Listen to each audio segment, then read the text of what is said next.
I am being watched. Welcome everyone to Male Fuzz TV. I am Peter, and today I'm going to be talking about Person of Interest Season 2, Episode 18. It's called All In. It is casino themed, as that title would have you think, as it would imply, is what I was trying to say. It's about an old man who goes to the casino every day and seemingly is losing lots of money, but it turns out later that he's actually helping launder money for the casino owner, who is like a mob boss who has like millions and millions of profit in cocaine sales or something like that, and uses senior citizens to launder the money back into his casino. That's the basic gist of it. It's definitely a lighter episode. It's one of these episodes where I don't think I'm going to have that much to say about the main plot, other than just there's some sweet moments between Finch and the old man, because the old man kind of realizes that Finch is tailing him at one point, which is funny because Finch, like a minute before that happens, actually says, "Oh, I'm good at this tailing. Maybe I should have had a career in clandestine arts." And then the old man just kind of comes over and starts talking to him in the very next scene.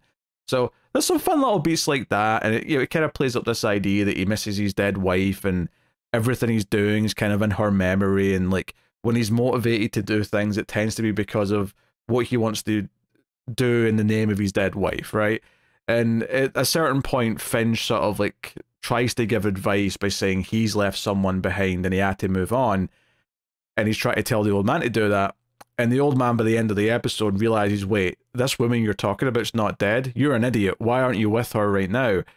And honestly, yeah, the most emotionally impactful scene probably is that conversation, and the follow-up scene when Finch is back at the library and Reese admits that he heard that conversation and tries to comfort Finch by saying, hey, he doesn't have all the context. We know that you did that to protect her, to stop anything from happening to her because you knew you were getting into dangerous territory. He doesn't understand that, but I do. Which was kind of sweet because it was Reese sort of putting out his hand and saying, hey, I'm actually like your best friend.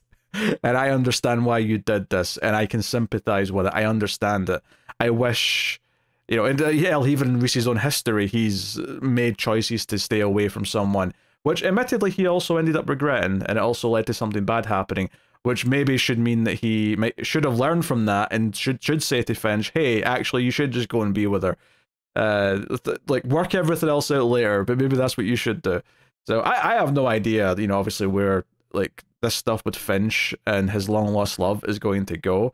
I don't know if he's going to get a happy ending where they get to reunite by the end of the show, but I'd be curious to see if they eventually do that. Like, honestly, Finch giving up everything he's doing by the end of the show to try and just be happy would actually be kind of the sweetest ending for him, given that he's putting himself through all of this almost penance for creating the machine and for whatever happened to Ingram, right? So yeah, I thought those couple of scenes were definitely the most interesting from a character perspective. By and large, it's fun and it's light. It's, you know, the old man's a fun enough character. Yeah, there's a bit of Leon in this episode. He gets another funny introduction where he's being tied up by a woman or handcuffed by a woman to a bed, and he's really into it. And there's a running gag throughout the episode that he's not over Candy because he was really in love with her. But it turns out she was paid by some kind of mobsters because he did something with their money, as per usual. And they threatened to kill him, and he kind of pauses and goes, wait, you're planning on killing me? And he's like, yeah. He's like, oh.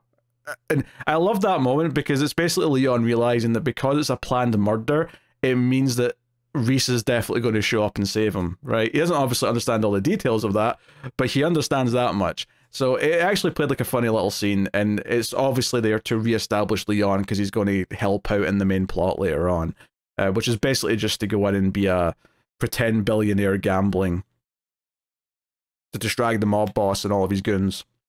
And the big main thing is that they convinced the old man to leave, but it turns out he didn't leave. He actually comes back and is playing at the tables with all of the chips he's been skimming. Because that's why the mobster wants him dead, is because he's been skimming some of the things that he's supposed to be laundering every day. And now he's back playing with those chips. And that, you know, if he makes all this money and gets away with it, it's kind of like a one last hurrah. He refuses to stop when Reese and Finch try to get him to stop, and he says that this is, he wants to go out a winner, he wants to take this guy down and sort of just prove that he's not owned by him kind of thing. And Finch is like, okay, well, if we can't convince you to leave, then we need a distraction anyway, so let's make it interesting and stakes him a couple of $1 million to really, really bet. Which he does, and because he's cheating, he gets to win because he's a card shark. There's the play. What was the name of the game? Because it wasn't blackjack. It was it baccarat? Was that what they called it? Where they're getting to nines. You have to get to an actual 9 or something. Can't say I've ever played that one myself or know the rules. Not that there seems to be a ton of rules, other than just you've got 2 cards and whoever's closer to 9 wins. As far as like anything else in the main plot goes, the scene where the old man kind of like basically confronts Finch and just very politely asks him, okay, why are you tailing me? And then reveals by the end of the scene that he's pickpocketed him and throws his keys in the water tank, and like that's just entertaining, right? I did appreciate though that towards the end of the episode, when it's clear that Finch is going to buy this diner, or has already bought the diner, and it's the diner the old man met his wife in, so it means a lot to him. It's clear that he's already bought it and he's going to give it to him so that he knows that no one's ever going to like demolish it or get rid of it. Like, he can keep it as it is. But he does it in a way where he doesn't want to just give it as a charity. He whips out the broken watch and says, hey, you were a watch repairman for years. That's what he did after he was a gambler and got, assaulted by the mob when he met his wife. And it's the watch from the episode with Jimmy Simpson. Jimmy Simpson is a actor from the Star Wars prequels of all things. Now, Jimmy Simpson, like, he was the billionaire who gave him the watch and had the tracking device in it, so they stomped on it. So that watch might be fixed now, but it's this idea that if he fixes the watch, he'll give him the diner, like, or if not give it to the old man, like, at least make sure it keeps running for the sake of the old man. Again, that was a nice detail. It was a nice little callback to like a thing that I didn't expect to come back. It was that sort of thing when he whipped out the watch and mentioned it was broken, and the old man's like, "Oh, that's a $2 million watch." I went, "Wait a minute, what episode was that from?" And it took me like just 5 seconds for my brain to move the pieces around, and I'm like, "Oh, it was that one with the billionaire." Okay, I remember now. I remember why they stomped on it. Right, it's all coming back. But it took that little second just to get to that point. So, yeah, probably the more impactful stuff for ongoing plot is the Carter B plot, which is she's kind of reluctantly maybe considering having something with Sterling K. Brown's character. I always forget his name. Beecher. Damn it. It came to me. I didn't look at it.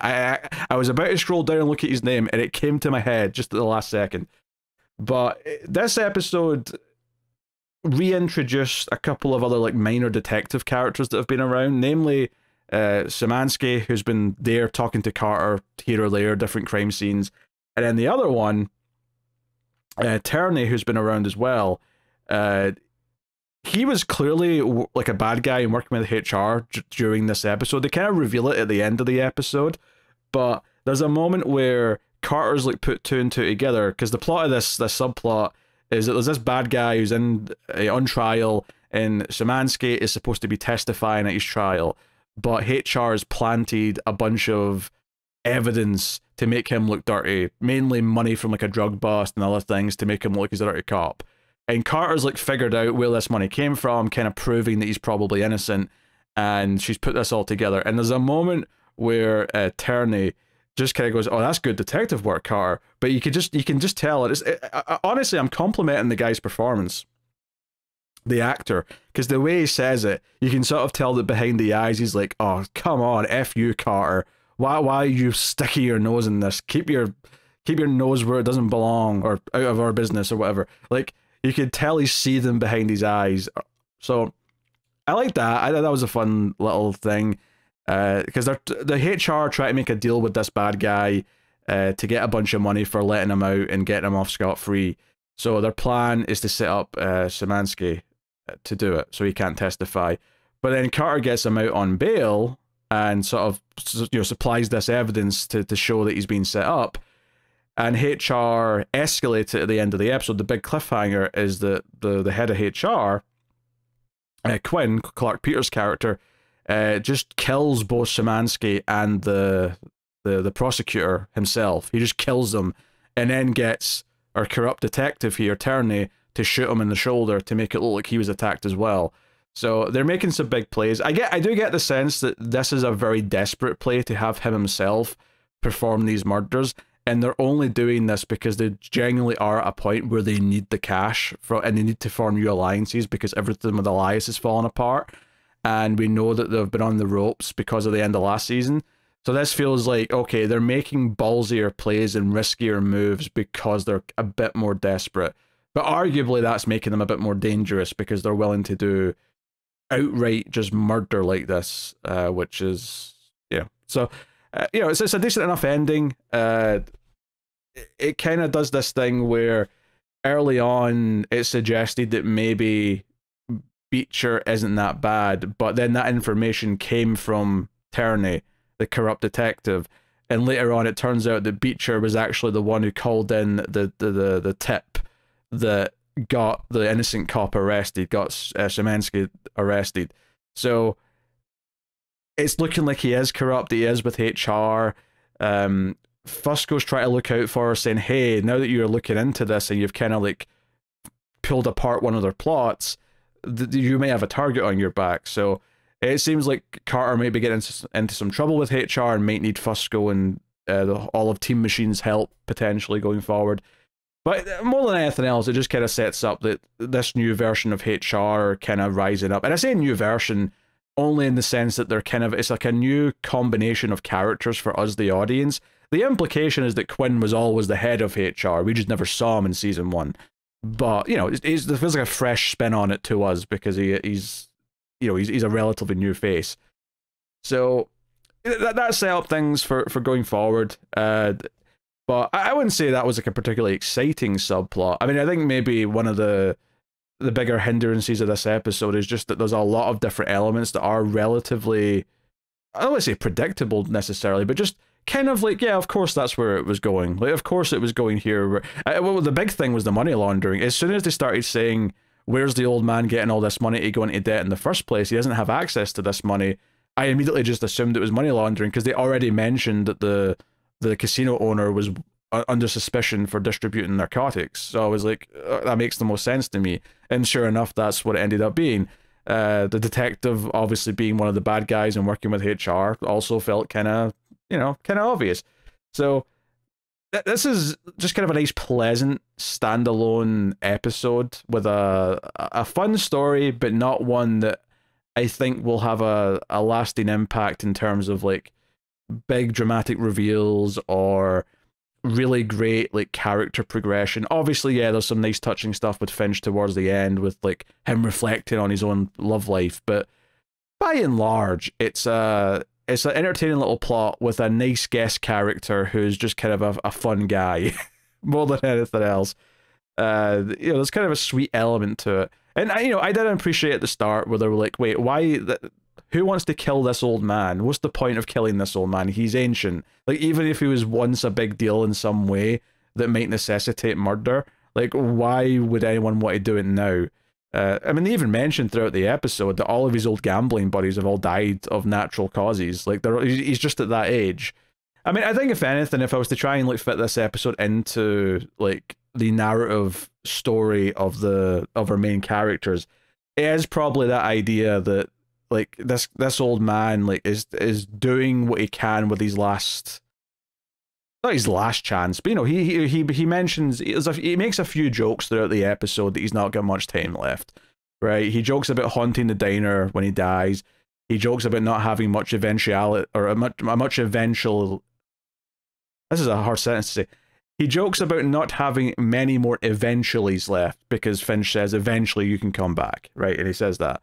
So he's constantly trying to make most of what time he has left. And I think our main characters are living this life where they're not enjoying anything in life because they're committed to what they're doing. And I mean, I'm not really saying anything that exciting here because it's fundamentally what they point out by the end of the episode with what the old man says to Finch, where he literally says, you're alive, why aren't you going and enjoying and living the way you want to live while you are alive, kind of thing. But it's showing you this character at the end of his story who is sort of realizing his own mortality, is making him act out and do things, maybe with some more bravery than he would have had otherwise. And I think if nothing else, we're probably going to see Finch and Reese in situations where they are in danger, where maybe they do think they're near the end of the road, and what will they try and do with their, what they think is their final hurrahs as the show goes on. I don't know.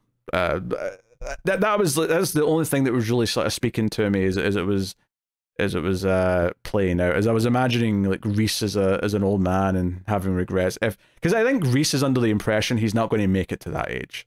I think Reese thinks that he's probably going to die relatively young just because of what he does and who he is. Finch likewise probably thinks that. I mean, we started this season with Finch having this like precaution in place in case he does die, so that the machine would still give numbers to Reese. He didn't really value his own life in the sense that he valued it so that he could live. He just kind of thought of it very coldly and logically about, okay, if I'm not here, it can continue with the next person. You know, both are living purely for the mission right now. And this was a character who is beyond the mission. He's doing things for him. He's doing things for what will make him feel that he's going out on his own terms. And it's interesting because so much of Finch and Reese's stories deal with regret and redemption. And it's kind of showing another side of that, where this old man's, you know, doing these little redemptive things for himself, but it's not about some grand mission. So some interesting comparisons there. That's pretty much it. You know, I don't have a whole lot of hefty thoughts on this one. The actor who plays the casino boss, Michael Rispoli, I recognize. He was in The Deuce. Very typecast. He tends to play a mob boss type character. He was like a gangster in that as well. He's always an organized criminal. But yeah, so that's my thoughts on this episode of Person of Interest. I'll see you next week for the next one. Let me know what you thought in the comments below. Like, subscribe, all the usual things, help out a bunch on YouTube. And of course, you can support all the content and keep the lights on by going over to patreon.com and supporting us over there for some monies every month. But thank you very much for joining me. I always appreciate it. Keep watching TV. Have you got any vanilla?